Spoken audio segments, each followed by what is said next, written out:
It is hard to win an election from prison, but that appears to have happened in Pakistan's general election. That's what the Washington Post editorial board said of last week's stunning vote in that country.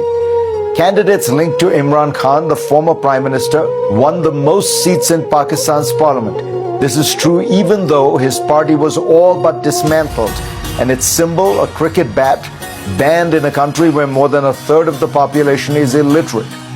So Khan would seem to be a shoo-in to be the country's next prime minister.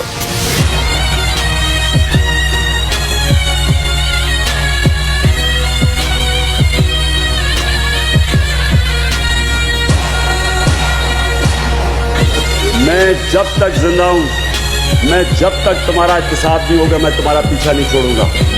जेलों में डालो, jail में जब जाऊंगा, jail से निकल के फिर तुम्हारे पीछे आऊंगा।